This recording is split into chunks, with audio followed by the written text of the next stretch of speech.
철근에 빠뜨린 아파트 15곳의 명단이 공개되면서 주민 불안이 커지고 있습니다. 윤석열 대통령은 국무회의에서 국민 안전을 도외시한 건설 산업의 이권 카르텔을 반드시 깨부숴야 한다고 강조했습니다. 전당대회 돈봉투 의혹을 수사하는 검찰이 윤관석, 이성만 의원에 대한 구속영장을 재청구했습니다. 국회 회기 중이 아닌 만큼 두 의원은 조만간 법원에서 영장 심사를 받게 됩니다. 이동관 방송통신위원장 후보자가 인사청문회 준비를 위해 정부 과천청사 인근에 마련된 사무실로 처음 출근했습니다. 언론은 장악될 수도 없고 장악돼서도 안 된다면서도 자유엔 책임이 따라야 한다고 말했습니다. 음식점과 마트 등 소매점에서 술을 공급가보다 싸게 팔 수 있게 됐습니다. 국세청은 소매업자가 소비자에게 술을 구입 가격 이하로 팔 수 있다는 유권 해석을 담은 안내문을 주류 관련 단체에 보냈습니다. 폭염이 이어지면서 오늘은 어제보다 더 덥겠습니다. 서울 낮 기온이 35도까지 오르는 등 올여름 최고 기온을 기록할 걸로 예상되는 가운데 주말에는 태풍 카눈의 영향권에 들 가능성도 있습니다.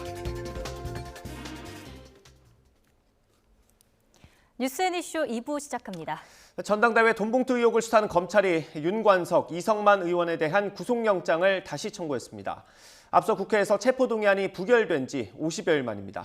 현재 국회가 회기 중이 아니라서 체포동의안 표결 절차 없이 조만간 영장 심사를 받게 될 전망입니다. 취재기자 연결해 자세한 내용 짚어봅니다. 김혜린 기자. 네, 서울중앙지방검찰청입니다. 네, 두 번째 구속영장 청구입니다. 앞서 1차 구속영장이 청구됐던 게 언제죠? 네, 체포동의안 부결로 법원에서 1차 구속영장이 자동으로 기각된 게 지난 6월 15일이었습니다. 그로부터 50여일 만에 검찰이 두 의원 신병 확보에 다시 한번 나선 겁니다. 검찰 관계자는 대규모 금품 살포가 이뤄진 범행인데다가 증거인멸 우려가 계속돼 구속영장을 재청구했다고 설명했습니다. 우선 혐의는 첫 번째 구속영장 청구 때와 마찬가지로 정당법 위반 혐의가 적용됐습니다. 재작년 민주당 전당대회 당시 송영길 후보를 당선시키기 위해 현역 국회의원들과 캠프 인사들에게 9,400만 원 상당의 금품을 뿌리는데 두 의원이 적극적으로 관여했다는 겁니다. 특히 검찰은 윤 의원의 경우 현역 의원들을 상대로 한 금품 살포를 지시하고 300만 원씩 든 봉투 20개를 국회의원들에게 제공해 범행을 주도한 정도가 크다고 봤습니다. 이 의원은 이렇게 뿌려진 봉투 1개를 수수하고 경선 캠프 운영비와 지역 본부장 제공 명목으로 캠프 관계자에게 각각 100만 원, 3만 원씩을 건넨 혐의를 받고 있습니다. 앞서 두 의원은 체포동의안 표결 당시 발언을 통해 혐의를 전면 부인했습니다. 다만 두 의원의 구속 사유가 충분하다고 강조한 검찰은 체포동의안이 국회 문턱을 넘지 못하자 법원은 신문조차 열 수 없게 됐다며 공개적인 유감을 보이기도 했습니다. 이에 따라 고강 수사를 진행해온 검찰은 오늘 2차 신병 확보를 시도하는 쪽으로 결론을 내렸습니다. 네, 1차 때와 달리 현재는 국회가 비회기 기간이지 않습니까? 네, 그런 만큼 두 의원은 이번에 별도의 체포동의안 표결 절차를 거치지 않고 법원에 나와 구속영장 실질 심사에 출석해야 합니다. 국회의원의 불체포 특권은 회기 기간에만 발효되기 때문입니다. 다만 아직 심사 날짜는 잡히지 않았는데요. 검찰이 두 의원 신병을 확보할 경우 막바지 단계에 이른 수수 의원 특정 작업도 속도감 있게 마무리될 거란 전망도 나옵니다. 앞서 검찰은 돈봉투를 받은 현역 민주당 의원 20명을 더욱 정교하게 특정하기 위해 당시 국회 본청과 의원회관 출입 기록을 확보한 바 있습니다. 돈봉투 10개가 뿌려졌다고 의심하는 국회 외통위 소회의실 의원 모임과 관련해서도 수수 의원을 더 명백히 확인할 수 있는 자료를 송 전 대표 일정 담당자에게서 확보하기도 했습니다. 당시 돈봉투 20개를 직접 뿌렸다는 윤관석 의원, 이 가운데 하나를 받았다고 지목된 이성만 의원의 신병을 확보한다면 기존에 출연한 수수자 명단을 더 입체적으로 검증할 수 있을 거라고 검찰은 기대하고 있습니다. 이 경우 현역 수수 의원 줄소환이 예상돼 파장은 더욱 커질 것으로 보입니다. 지금까지 서울중앙지검에서 YTN 김혜린입니다. LH 아파트 부실 시공 논란에 대해 윤석열 대통령이 건설 산업의 이권 카르텔을 지적했습니다. 또 설계와 시공, 감리까지 모두 현 정부가 출범하기 전의 일이라면서 사실상 지난 정부를 겨냥했습니다. 국무회의 모두 발언 들어보겠습니다. 지금 현재 입주민이 거주하고 있는 아파트의 무량판 공법 지하 주차장은 모두 우리 정부 출범 전에 설계 오류, 부실 시공, 부실 감리가 이루어졌습니다. 이러한 문제의 근본 원인으로 건설 산업의 이권 카르텔이 지적되고 있습니다. 우리 정부는 반카르텔 정부입니다. 이권 카르텔, 부패 카르텔을 혁파하지 않고는 어떠한 혁신도 개혁도 불가능한 것입니다. 기득권 카르텔과 싸우지 않고는 혁신과 개혁이 불가능합니다. 특히 국민 안전을 도외시한 이권 카르텔은 반드시 깨부숴야 합니다. 네, 이번에 철근이 빠진 LH 아파트가 어딘지, 어느 업체가 시공하고 또 누가 감시했는지도 공개됐습니다. 일부 단지에서는 모든 기둥에 보강 철근이 빠진 곳도 있었습니다. 취재기자 연결합니다. 이동우 기자. 예, 경제부입니다. 네, 그리고 아파트 이름, 그러니까 시공사까지 다 공개가 된 거죠? 예, 그렇습니다. 원희룡 국토교통부 장관은 어제 정부 서울청사에서 브리핑을 열고 철근 누락 LH 아파트 명단과 시공사, 감리 담당사를 공개했는데요. 전날 구체적인 단지나 하자의 심각성에 대한 언급 없이 15곳이라는 숫자만 발표한 데 대해서 LH 아파트 입주민과 입주 예정자들이 불안감을 호소하자 하루 만에 정보를 투명하게 공개한 것으로 풀이됩니다. 15개 단지 가운데 파주 운정과 남양주 별내, 아산 탕정, 음성 금석, 공주 월성 등 5곳은 이미 입주를 마친 단지입니다. 입주 중인 단지는 수서 역세권, 수원 당수, 오산 세교 2, 충남도청 이전 신도시 등 4곳입니다. 공사 중인 곳은 파주 운정 3, 양산 사송 분양, 양주 회천, 광주 선은 2, 양산 사송 임대, 인천 가정 2 등 6곳입니다. 시공사 명단에는 DL건설을 포함해서 대보건설, 동문건설, 삼한기업, 이수건설, 한신공영 등 유명 건설사들이 다수 포함됐습니다. 국토부는 LH 발주 아파트 중 지하주차장에 무량판 구조를 적용한 91개 단지를 전수조사한 결과 15개 단지에서 보강철근이 빠져 있었다고 전날 발표했습니다. 무량판 구조로 시공된 인천 검단 LH 아파트의 지하주차장 철근 누락은 결국 붕괴 사고로 이어졌습니다. 무량판 구조는 상부의 무게를 떠받치는 보호 없이 기둥이 슬래브를 바로 지지하기 때문에 슬래브가 뚫리는 것을 방지하기 위해서 기둥 주변에 전단 보강근을 설치하는데 이를 필요한 만큼 설치하지 않은 것입니다. 네, 하자 정도가 아파트별로 좀 편차가 컸다고요? 예, 그렇습니다. 하자 정도는 단지별로 편차가 매우 컸는데요. 경기도 양주회천 단지는 보강 철근을 설치해야 하는 기둥 154개 모두에서 철근이 누락된 것으로 나타났습니다. 음성 금석 단지 경우에도 123개 기둥 가운데 무려 101개에서 전단 보강근이 누락됐습니다. 반면에 파주 운정 A23 단지는 304개 기둥 가운데 보강 철근 누락 기둥은 6개 불과했습니다. LH는 문제가 발견된 아파트 단지들에 대해서 지하주차장 내 기둥을 추가로 시공하거나 기존 기둥에 하중 지지시설을 보완하는 방식으로 보강공사를 진행한다는 방침입니다. 하지만 보강공사만으로 안전을 100% 담보할 수 없는 데다가 최근 아파트 붕괴와 누수 사고 등이 잇따르면서 LH 아파트 부실 시공에 대한 불만이 팽배해지고 있어 합의에 이르기는 쉽지 않을 전망입니다. 네, 지금 단계에서 짚어볼 수 있는 원인이 좀 있습니까? 예, 앞서 말씀드린 것처럼 철근이 빠진 LH 아파트 지하주차장은 모두 무량판 구조인데요. 이 구조는 경제성과 공간 효율성이 뛰어나지만 상부의 무게를 떠받치는 보가 없는 만큼 설계와 시공 단계에서 각별한 주의가 필요합니다. 그런데 설계와 시공, 감리 모든 단계에서 부주의하고 안일한 작업이 이어지면서 결국 부실 공사로 이어졌던 것입니다. 철근을 빼먹은 15개 단지 가운데 7개 단지는 구조 계산을 아예 누락하거나 계산을 잘못했습니다. 구조 계산은 건물에 작용하는 하중을 계산해서 각 부위가 하중을 얼마나 견딜 수 있는지 확인해 철근을 어느 정도 넣어야 하는지 등을 결정하는 필수적인 작업을 말합니다. 그런데 양주 회천 단지의 경우 구조 계산을 아예 누락하다 보니 154개 기둥 전부에 보강 철근이 빠지는 어처구니 없는 일이 발생했습니다.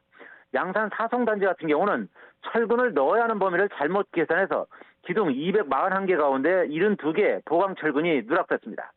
전문가들은 구조 설계 오류의 원인으로 LH 공공주택 사업에 참여한 설계사들의 역량 자체가 부족했기 때문이었을 가능성이 높다고 보고 있습니다.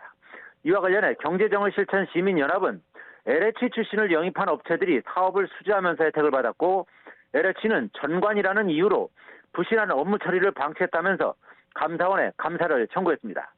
구조 계산을 제대로 해놓고 현장에 배포하는 도면으로 옮기는 과정에서 보강 철근을 실수로 누락한 일도 일어났습니다.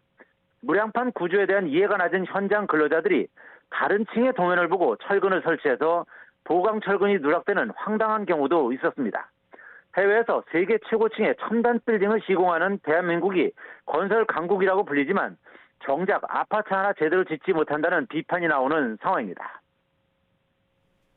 네, 이번에 발표된 게 LH가 발주한 아파트고요. 민간 아파트에 대해서도 전수점검이 시작된다고요?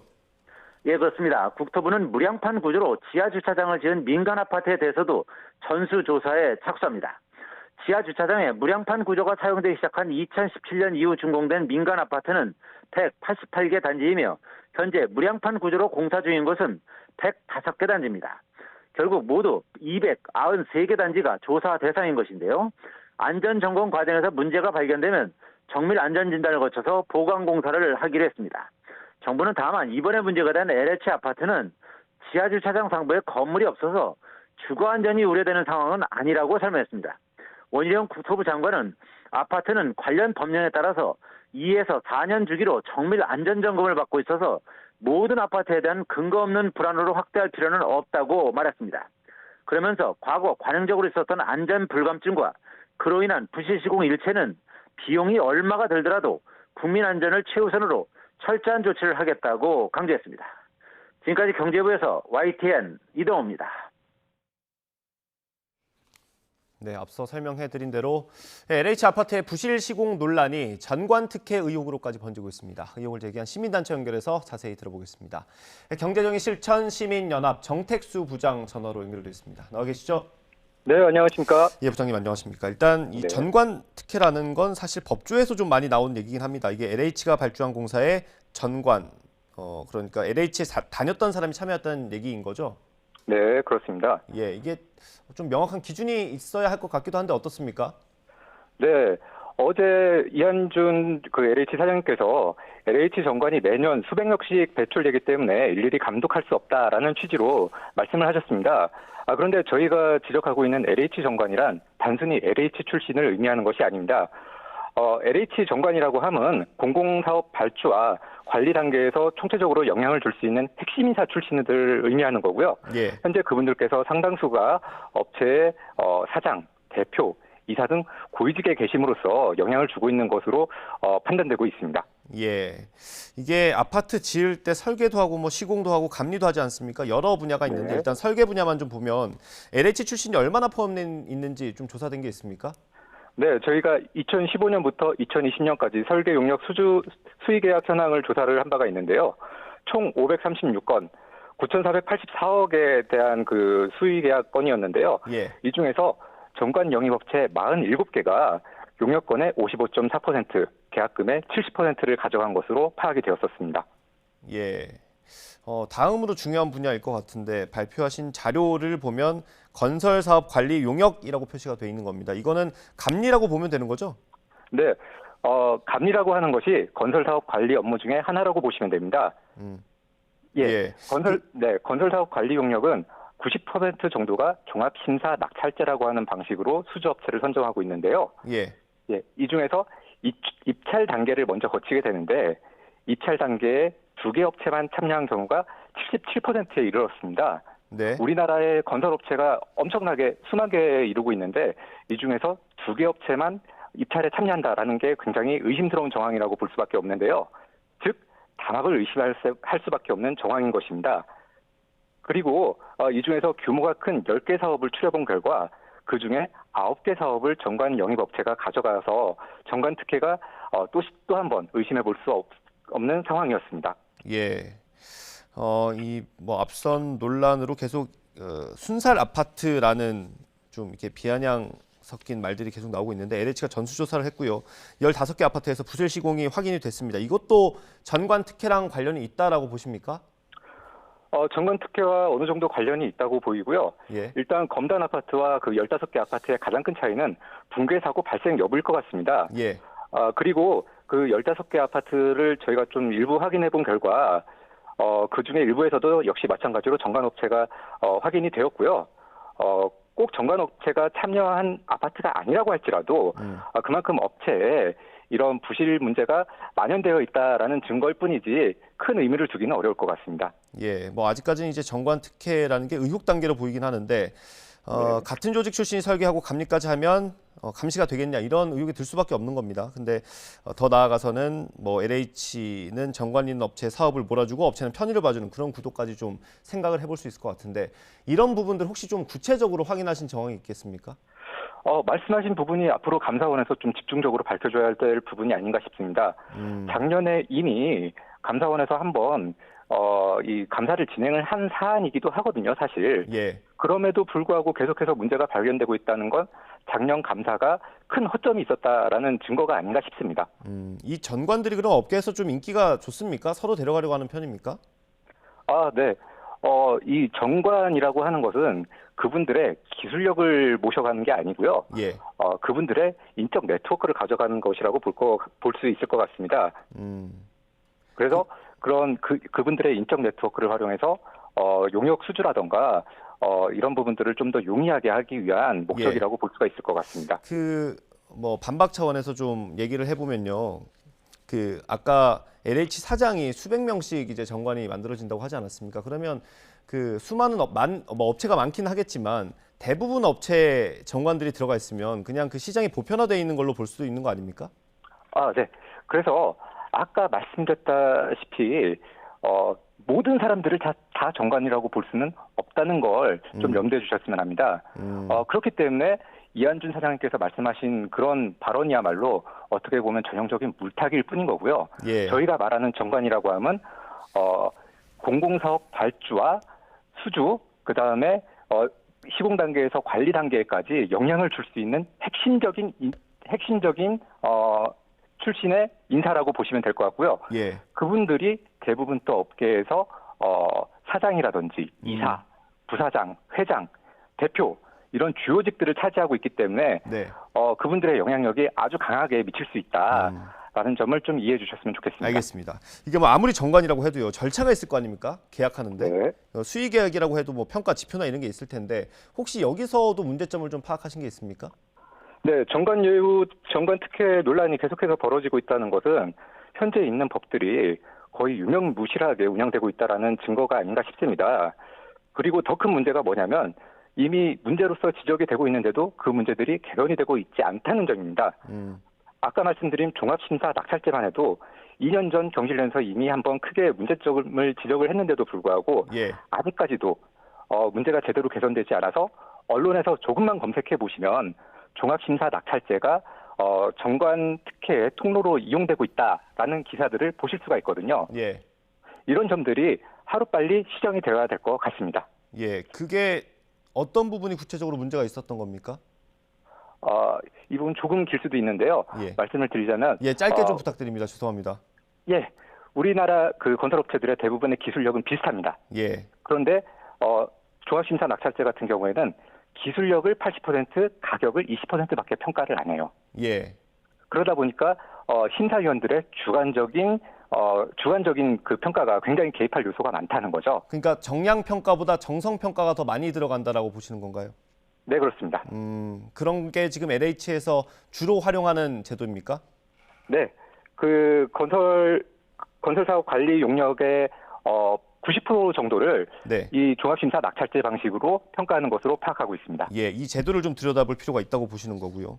네. 이게 LH의 전관이 좀 이렇게 논란이 되는 게 어떤 구조적인 문제가 있습니까? 예를 들면 공무원, 고위공무원 같은 경우는 퇴직을 하더라도 몇 년 동안 관련 업계에 취직할 수 없게 돼 있지 않습니까?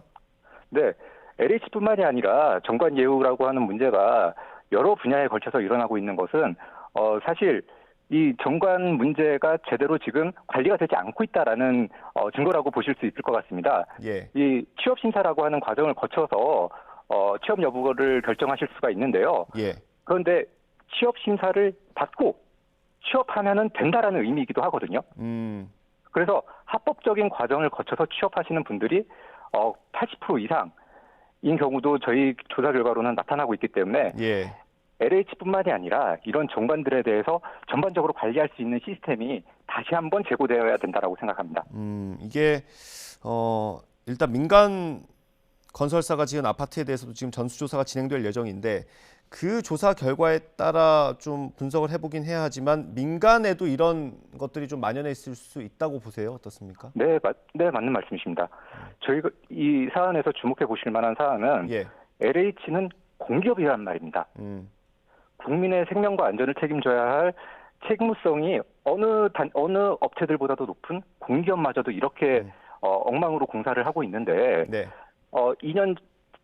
작년에 벌어진 그 아이파크 붕괴 사고를 또 한번 떠올리실 수밖에 없는 것 같은데요. 예. 민간의 경우에는 이보다도 더한 경우가 있을 수 있다라고 말씀드릴 수 있을 것 같습니다. 예, 알겠습니다. 경제정의 실천 시민연합에서 감사를 청구하기도 하셨습니다. 그 결과, 그 과정은 또 어떻게 진행이 될지 지켜보도록 하겠습니다. 오늘 말씀 여기까지 듣도록 하겠습니다. 감사합니다, 부장님. 네, 감사합니다. 네.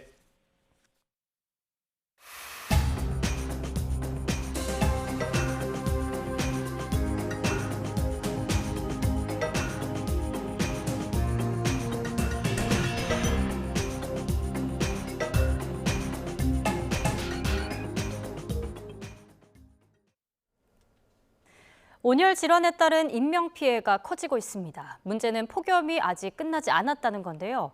지난 7월 장마가 이어지면서 많은 비를 뿌렸음에도 7월 한 달 온열 질환자가 역대 세 번째로 많았던 거로 알려졌습니다.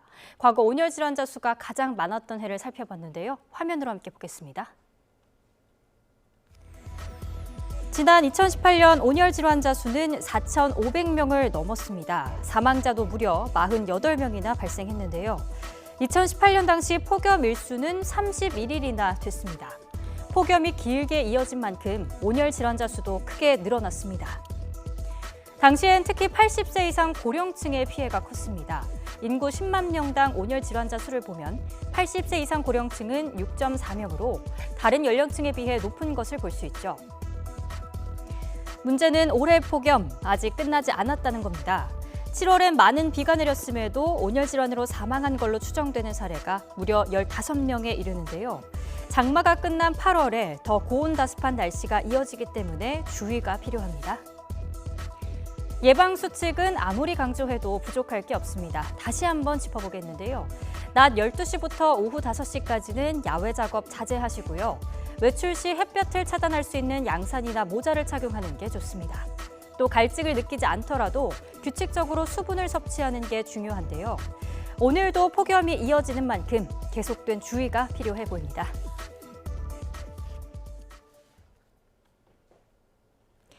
코로나19 이후 처음으로 열리는 대규모 청소년 국제 행사인 세계 스카우트 잼버리에서도 온열 질환자 11명이 발생했습니다. 전 세계 청소년 수만 명이 참가해 체험 활동과 함께 한국 문화도 경험하는 취지지만 폭염이 이어지면서 안전관리에도 비상이 걸렸는데요. 취재기자 연결해 알아보겠습니다. 김평정 기자. 사회정책부입니다. 네, 새만금에서 지금 청소년들의 축제가 열린다고요? 청소년의 문화올림픽으로 불리는 25회 세계 스카우트 잼버리가 개막했습니다. 오늘부터 오는 12일까지 전북 부안군 새만금 일대에서 열립니다.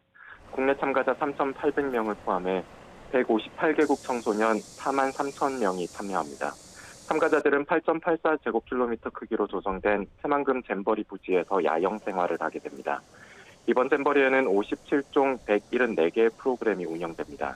불 피우기와 떼목 만들기 등 생존 프로그램은 물론 한국 문화를 체험하는 프로그램도 마련됐습니다. 참가자들은 한국 민속놀이와 한옥마을 체험, 템플스테이 등으로 우리 문화를 경험하게 됩니다. 세계 잼버리에 참가하는 각국 대표단이 자신의 문화와 전통을 소개하는 전시와 체험 프로그램도 운영됩니다. 내일 열리는 개영식에는 생존 전문가인 베어 그릴스의 특별 공연과 500대의 드론으로 펼쳐지는 드론 라이트쇼 등 다양한 볼거리가 선보입니다. 문화교류의 날인 6일에는 아이브와 스테이시 등 K-팝 가수들이 공연하는 콘서트가 열리는 등 대회 기간 내내 다양한 행사도 마련돼 있습니다. 다만 폭염 때문에 온열 질환자가 발생하는 점은 우려되는 부분입니다. 전북 소방본부는 어제 새벽 6시부터 오늘 새벽 6시까지 잼버리 행사장에서 고열과 탈수 등 온열 질환자 11명이 발생했다고 밝혔습니다. 모두 미국과 스웨덴, 영국 등 국적의 외국인입니다. 잼버리 조직위는 폭우와 폭염, 안전사고에 대비하고 있습니다. 하루에 의료 인력 176명이 상주하고 잼버리 병원과 클리닉, 응급의료소도 설치됐습니다. 폭염을 피하기 위한 덩굴 터널과 그늘 시설, 폭염 대피소 7곳도 마련됐습니다. 지금까지 YTN 김평정입니다. 제6호 태풍 카눈은 태풍 가운데 가장 센 매우 강한 태풍으로 커졌습니다. 태풍은 애초 중국에 상륙할 걸로 예상했는데 진로가 크게 흔들리고 있습니다. 우리나라가 태풍 영향권에 들 가능성도 있다고 하는데요. 취재기자 연결해 자세한 내용 알아봅니다. 정혜윤 기자. 네, 정혜윤입니다. 태풍 진로가 바뀐 겁니까? 네, 그렇습니다. 제6호 태풍 카눈은 애초 일본 오키나와를 지나 중국 상하이 부근으로 상륙할 것으로 예상했습니다. 따라서 우리나라에는 영향이 없을 것으로 보였는데요. 그 진로가 크게 바뀐 겁니다. 매우 강한 태풍으로 발달한 제6호 태풍 카눈은 중심 부근에 초속 49m, 시속 175km의 폭풍을 동반하고 있습니다. 느리게 북서진해 일본 오키나와 남쪽 해상을 거쳐서 내일 상하이 부근 동중국해까지 진출한 뒤 정체할 것으로 보입니다. 이후 주말쯤 동쪽으로 방향을 틀어 이동하겠는데요. 어디로 향할지가 관건인데 예측 모델마다 다릅니다. 우리 기상청의 주력 모델은 일본 규슈를 거쳐 동해안으로 묵상하고 영국 모델은 대한해협으로, 유럽 모델은 일본 규슈 남쪽으로 진로를 예상하고 있습니다. 기상청은 태풍의 진로가 앞으로의 중위도 기압계 상황에 따라 변화가 심할 것으로 보인다며 한반도 영향 가능성이 커질 경우 신속하게 정보를 전달하겠다고 밝혔습니다. 네, 폭염 상황도 짚어보겠습니다. 오늘 서울이 올해 들어 가장 더울 걸로 예상된다고요? 네, 그렇습니다. 서울의 올해 최고 기온이 지난 7월 3일에 34.9도였는데 오늘 예보가 35도입니다. 예보대로 기온이 오른다면 오늘이 올해 최고 기온이 되는 셈입니다. 이 밖에도 전남 화순이 37도, 대전과 광주, 대구 모두 36도로 올해 들어 가장 더운 날씨를 보이는 지역이 많겠습니다. 기상청은 6호 태풍이 북상하면서 열대 뜨거운 열기를 불어넣어 무더위와 열대야가 절정을 이루고 있다고 밝혔습니다. 이런 찜통 더위는 태풍이 우리나라에 영향을 주지 않는다면 다음 주 후반까지 길게 이어질 것으로 보입니다. 지금까지 YTN 정혜윤입니다.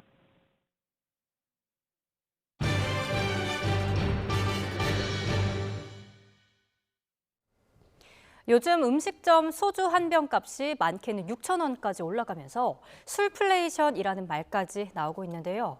국세청이 음식점과 마트에서 술값을 구입 가격 이하로 팔 수 있다고 유권 해석을 내렸습니다. 취재기자 연결해 알아보겠습니다. 이승은 기자. 네, 경제부입니다. 네, 대형마트 소주 한 병 공급 가격 1,100원 정도인데 그 이하로 값이 내려가는 것도 가능하다는 겁니까? 그렇습니다. 한국주류산업협회는 국세청에 기념일과 행사 등을 이유로 소비자에게 주류 가격을 할인 판매할 수 있는지를 물었습니다. 국세청은 지난달 27일 이에 대해 술을 구입가보다 낮은 값에 할인 판매할 수 있다는 회신을 보냈습니다. 현재 국세청 고시에는 주류 소매업자는 거래 질서 확립을 위해 주류를 구입 가격 이하로 팔 수 없다고 되어 있습니다.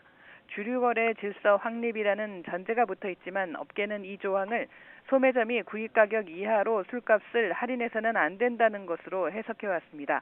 국세청의 이번 유권 해석은 할인 경쟁을 유도해서 서민 물가 상승 부담을 완화하기 위해서입니다. 국세청은 다만 본인이 부담할 비용을 거래처에 전가하는 등 건전한 거래 질서를 해치는 건 안 된다는 단서를 달았습니다. 국세청은 이 같은 답변을 주류업계 전반에 전달하고 내일 공표할 예정입니다. 정부는 지난 3월 말 내수 활성화 대책에서 주류시장 유통과 가격 경쟁을 활성화해서 소비자가 체감할 수 있는 할인 확대를 유도하겠다고 밝힌 적이 있습니다. 이렇게 되면 예를 들어 소주 한 병을 1,500원 정도에 들여오는 음식점과 1,100원 정도에 공급받는 대형마트가 가격을 그 이하로 내리는 것도 가능해집니다. 하지만 지난해 술 소비량이 8년 만에 반등한 상황에서 술 소비를 촉발할 것이라는 우려도 있습니다. 지금까지 YTN 이승은입니다. 검찰이 궁평 2 지하차도 침수 사고와 관련해 인근 미호천교 제방공사 관련 감리와 시공을 담당한 5개 업체를 오늘 오전부터 압수수색하고 있습니다. 앞서 국무조정실은 해당 사고의 요인으로 부실한 임시제방 설치와 관리 감독이 있었다고 지적한 바 있습니다.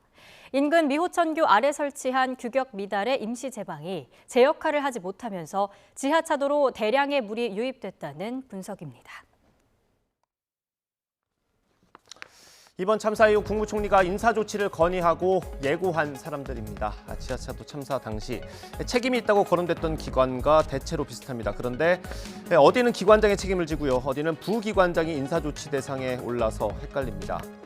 이유는 여기에 있습니다. 다 같은 공무원 같지만 인사권을 가진 사람이 다릅니다. 보시는 것처럼 행복청장은 대통령의 결단이 필요하고요, 행정부지사는 행안부 장관, 그리고 청주부시장은 시장이 쥐고 있습니다. 경찰과 소방은 또 각각 청장에 달렸습니다. 여기서 바로 이 사람들도 빠졌습니다. 청주시와 충청북도를 책임지는 시장과 지사입니다. 자치단체를 이끄는 책임자라서 참사 이후에도 기자들이 쫓아다니기 바빴던 인물이기도 합니다.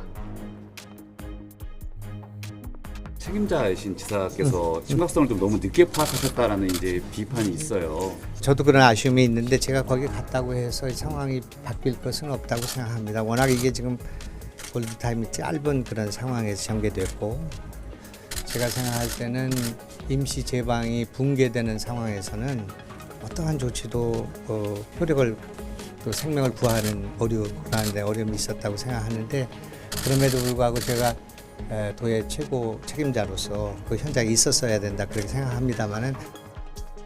아시는 것처럼 시장과 지사는 선거를 통해 투표로 뽑습니다. 선출직 공무원이기 때문에 아무리 총리라도 대통령이라도 마음대로 해임하거나 인사 조치를 할 수가 없습니다. 앞서 들으신 발언이 아무리 논란이 돼도 달라지는 건 없다는 얘기입니다. 앞서 국무조정실은 참사 대응 과정에 잘못이 있다고 판단한 36명을 수사해달라고 요청했습니다. 여기서도 지사, 시장은 또 빠졌습니다. 간부급 공무원 12명이 포함됐을 뿐입니다. 국무조정실은 앞으로 수사 결과를 지켜보자는 취지로 말했습니다. 다만 고발 대상에 지자체장이 없다는 점, 그리고 경찰의 문책성 인사에 충북경찰청장은 빠지고 서장만 포함한 게 과연 적절했는지도 앞으로 지켜볼 일입니다.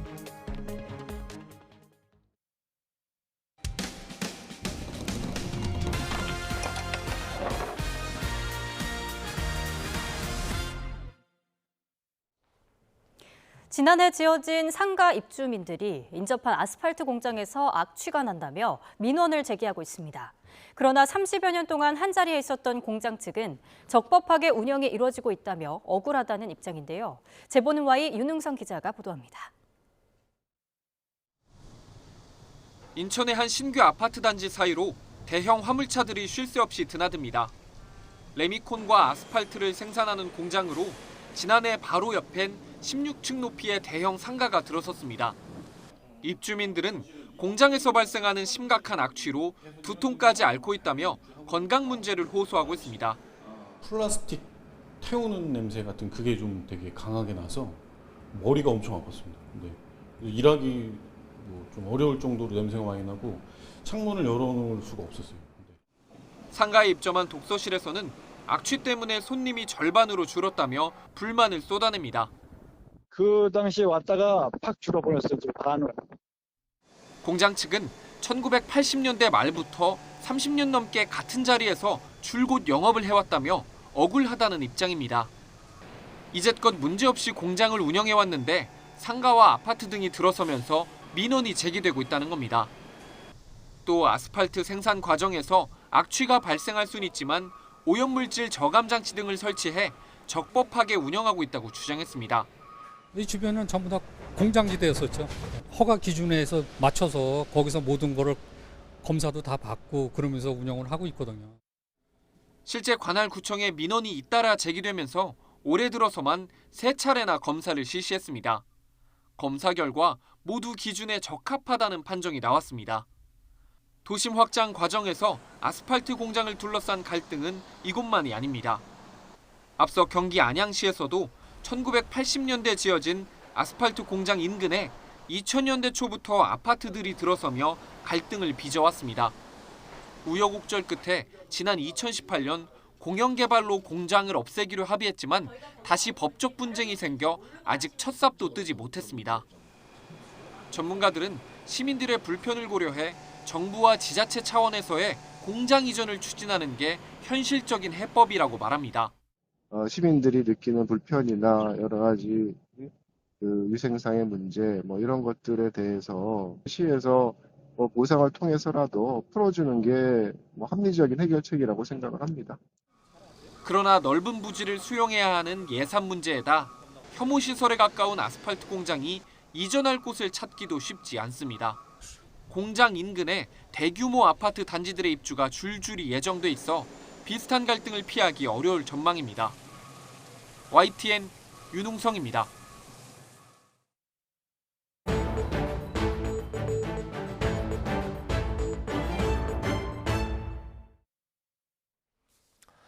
최근 출장 중에 성매매를 한 혐의로 입건된 판사가 적발 뒤에도 재판을 계속한 사실이 알려지면서 논란이 됐습니다.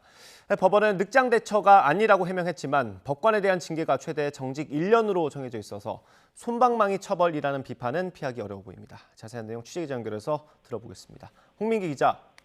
네, 사회부입니다. 네, 일단 사건 경위부터 좀 보겠습니다. 성매매 혐의로 적발된 게 지난 6월입니까? 네, 그렇습니다. 6월 22일이었는데요. 서울 강남에서 성매매가 일어난다는 첩보를 입수한 경찰이 오후 6시쯤 역삼동의 한 호텔에서 30대 여성을 체포했습니다. 이후 이 여성을 추궁해 이미 호텔을 빠져나간 남성의 신원을 특정했는데요. 그런데 이 남성이 다름 아닌 현직 판사였던 겁니다. 울산지방법원에서 근무하는 A 판사는 업무를 위해 서울로 출장을 왔다가 조건 만남 앱으로 여성을 만나 15만 원을 주고 성매수를 한 것으로 조사됐습니다. 현직 판사가 평일, 그것도 업무 시간에 대범하게 성범죄를 저지른 겁니다. 경찰 조사에서는 판사 신분을 밝히고 범행을 인정한 것으로 전해졌습니다. 네, 이 판사가 과거에 성범죄 판결에서 유죄를 선고한 적도 있다고요? 네, A 판사는 변호사 출신으로 지난 2018년 법관으로 임용됐습니다. 2021년 울산지방법원으로 근무지를 옮겨 항소심 재판을 맡는 형사합의부의 배석 판사로 근무했는데요. 판결문을 찾아보니 A 판사는 지금까지 최소 7건 이상 성범죄 판결에 참여한 것으로 나타났습니다. A 판사가 참여한 재판부는 지난 2021년 9월 스마트폰 앱을 통해 성매매를 알선하고 대가를 취한 일당들의 항소심에서 사회적 해악이 적지 않으므로 엄벌할 필요가 있다고 질타하며 형이 무겁다는 피고인들의 항소를 기각했습니다. 또 같은 해 7월 성매매 알선업소에 자금을 투자한 혐의로 추가 기소된 피고인에게 징역 4개월의 집행유예 2년을 선고하기도 했습니다. A 판사는 이후 혼자서 사건을 심리하는 단독 판사로도 근무했는데요. 지난 4월엔 주점 종업원을 강제 추행한 혐의로 기소된 남성에게 벌금 300만 원을 선고했습니다. 심지어 성매매 혐의가 적발된 뒤에도 계속 재판을 맡으면서 스토킹 혐의 피고인에게 실형을 선고하기도 했습니다. 성매매를 저지르기 직전인 지난 6월 19일에는 법관 성교육에 참여하기도 했다는 사실도 새롭게 확인됐습니다. 네, 방금 얘기한 대로 성매매 적발된 뒤에도 계속 재판을 맡아서 논란이 됐는데 법원은 어떤 해명을 했습니까? 네, 성매매 적발 이후 A 판사가 마지막으로 한 재판은 지난달 20일이었습니다. 그러니까 현직 판사가 수사를 받는 피의자가 됐는데도 한 달 가까이 계속 재판을 한 건데요. 늑장 대처 논란이 불거지자 대법원이 어제 해명을 내놨습니다. 이례적으로 자세한 사건 일지까지 공개했는데요. A 판사가 적발되고 3주 넘게 지난 뒤인 지난달 17일에야 경찰에서 수사 개시를 통보받았고 그 직후 A 판사를 8월부터 형사재판에서 배제하기로 결정했다는 겁니다. 이후 지난달 28일 A 판사에 대한 수사 결과를 통보받았고 주말을 지나 어제 징계를 청구했다고 설명했습니다. 수사 사실을 통보받은 즉시 재판에서 배제하지 않은 건 기본 사실관계를 파악하는 데 시간이 걸렸고 휴정 기전 일정 변경으로 인한 혼란을 줄여야 했기 때문이라고 설명했습니다. 하지만 A 판사가 자신의 수사 상황을 먼저 법원에 알렸다면 이렇게 법원 전체의 신뢰를 떨어뜨리는 일은 일어나지 않았을 거란 지적도 여전합니다. 주요 공직자로서 수사나 재판에 봉사하는 직분인 자가 수사나 재판을 받게 되는 사정은 본인이 제일 잘 알지 않겠습니까? 예. 상부의 사전에 본인들이 알 수 있게끔 신고하는 의무적으로 신고하는 제도도 좀 빨리 마련돼야 되는 게 아닐까 생각이. 네, 그럼 법원의 징계 절차는 어떻게 진행됩니까? 네, 사건 발생 한 달 만에 이제 징계 절차가 시작됐는데요. 먼저 법관의 징계는 소속 법원의 법원장이나 대법원장 등이 대법원 징계위원회에 징계를 청구함으로써 시작됩니다. 징계에는 정직, 감봉, 견책 등 3단계가 있는데요. 그런데 관련 법에 보면 정직이나 감봉 모두 1개월 이상 1년 이하의 기간이라고 정하고 있습니다. 최소 1년을 넘을 수 없다는 거죠. 게다가 헌법은 법관이 금고 이상의 형을 확정받거나 헌법재판소에서 탄핵되지 않는 이상 파면될 수 없도록 하고 있습니다. 다른 공무원들에 비해 법관의 징계가 솜방망이라는 비판이 나오는 이유입니다. 실제로 지난 2016년 마찬가지로 성매매 혐의가 적발된 현직 부장판사도 감봉 3개월, 지하철에서 불법 촬영하다가 붙잡힌 판사도 감봉 4개월에 불과했습니다. 물론 법관의 신분을 헌법으로 보장한 것은 독재 권력에 의한 부당한 사법부 탄압을 막기 위한 역사적 배경이 있다는 이유가 있습니다.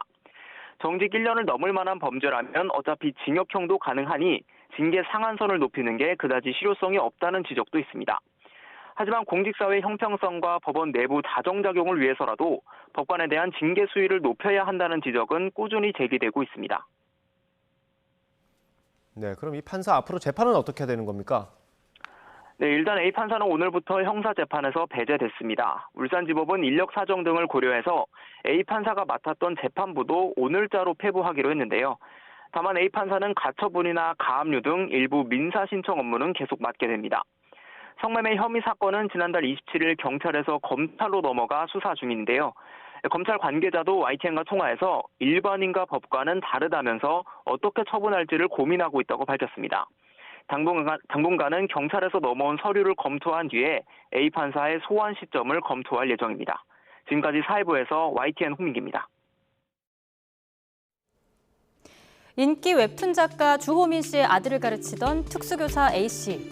지난해 주 씨로부터 아동학대 혐의로 고소된 이후 재판에 넘겨지며 직위가 해제됐는데요. 수업 시간에 주 씨 아들이 여학생 앞에서 바지를 내리는 돌발 행동을 하자 친구를 사귀지 못할 거라고 한 발언이 아동학대 논란에 휩싸였습니다. 그런데 교육당국이 해당 특수교사를 오늘부터 복직시키기로 했습니다. 임태희 경기도 교육감은 규명 단계에 있는 사건인데도 재판에 갔다는 이유로 교사가 직위 해제되는 건 과하다. 특수교사들에게 억울한 일이 될 수 있다는 취지로 사유를 설명했는데요. 한 현직 특수교사는 이런 글도 올렸습니다. 버스에서 지적장애 제자가 본 대변을 손으로 주워 담으며 일하는 게 특수교사의 현실이라며 법적 조치를 한 주호민을 공개 비판했습니다. 실제로 학부모와 교사 80여 명은 해당 특수교사에 대한 선처를 바라며 법원에 탄원서를 제출하기도 했는데요. 논란에 대해 주호민 작가는 이렇게 해명했었죠. 지난달 26일 자신의 유튜브 계정에 올린 내용인데요. 녹음을 통해 확인한 당시 상황은 단순 훈육으로 보기 어려웠다. 특히 아동학대는 교육청이 자체적으로 판단해 교사에 대한 조치가 어렵고 사법기관 수사를 통해서만 가능하다고 해 고민 끝에 경찰을 찾았다며 신고 이유를 밝혔습니다. 당장 이번 달 28일 해당 특수교사에 대한 공판이 예정돼 있는데요. 아동학대인지를 가리는 법적 공방 더욱 치열하게 이뤄질 걸로 보입니다.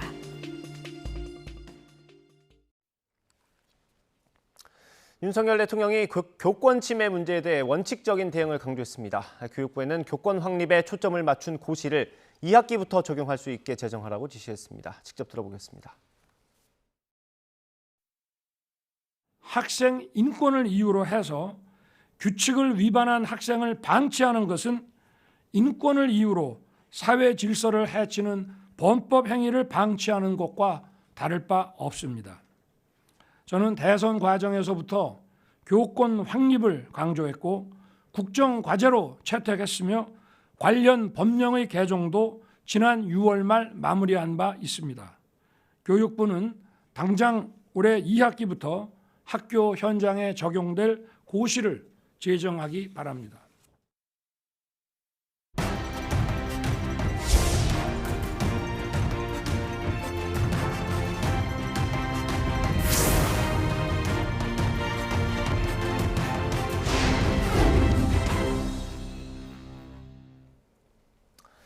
미국 증시가 지난달 4% 정도 올랐습니다. S&P 500 지수와 나스닥은 5달 연속 상승세를 이어갔습니다. 뉴욕 유가는 7월에 16% 가까이 올라 1년 반 만에 최대 상승을 기록했습니다. 이종수 기자입니다.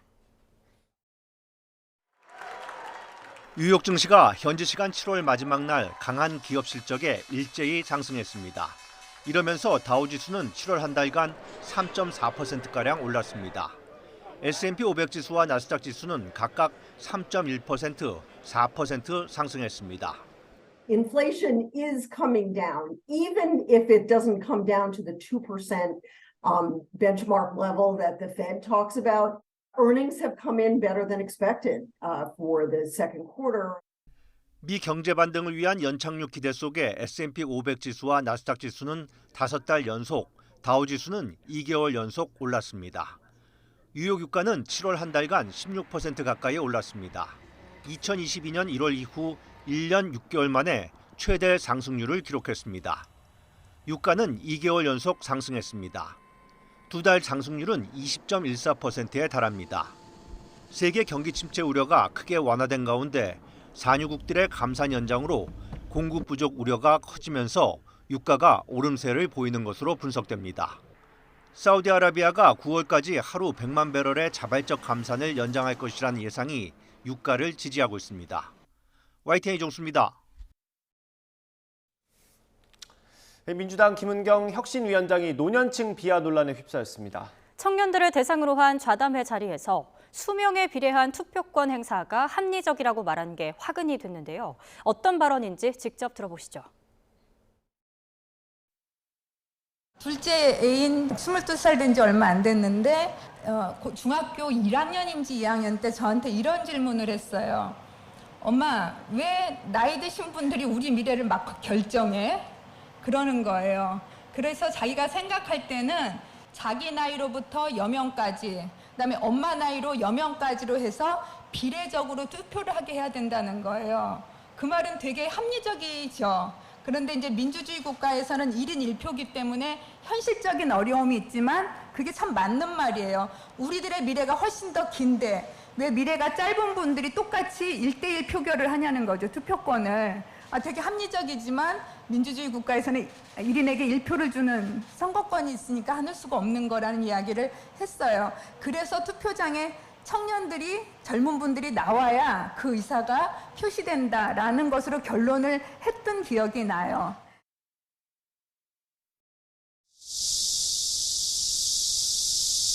연일 폭염이 맹위를 떨치고 있습니다. 맑은 하늘 아래 강한 일사가 내리쬐면서 기온을 빠르게 끌어올리고 있는데요.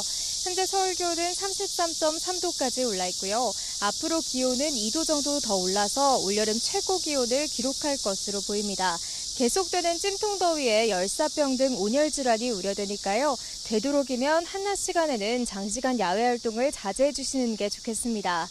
오늘도 대체로 맑은 하늘이 함께하고 있습니다. 다만 저녁까지 대기 불안정으로 인해 중부와 전북 동부에 요란한 소나기가 지나겠는데요. 비의 양은 5에서 많게는 60mm로 지역 간 강수 편차가 크게 나겠고요. 곳에 따라 시간당 30mm 안팎의 호우가 쏟아질 수 있겠습니다. 전국 대부분 지역에 폭염경보가 내려진 가운데 낮 동안 35도 안팎의 찜통더위가 기승을 부리겠습니다. 서울 한낮 기온 35도, 대전과 대구, 광주는 모두 36도까지 치솟겠습니다. 앞으로도 밤에는 열대야가, 낮에는 폭염이 길게 이어지겠고요. 무더위 속에 내일은 충청 이남 지방에, 모레는 남부 내륙에 소나기가 내릴 전망입니다. 태풍이 먼 남해를 통과하며 당분간 남해안과 제주도 해안에서는 너울성 파도가 높게 일겠습니다. 파도가 방파제나 해안도로를 넘을 가능성이 있는 만큼 피서객들은 해안가 안전사고에도 유의해 주시기 바랍니다. 지금까지 YTN 윤수빈입니다. 이상으로 뉴스앤이슈 마치겠습니다. 잠시 뒤에 더 뉴스가 방송됩니다. 시청해주신 여러분 고맙습니다.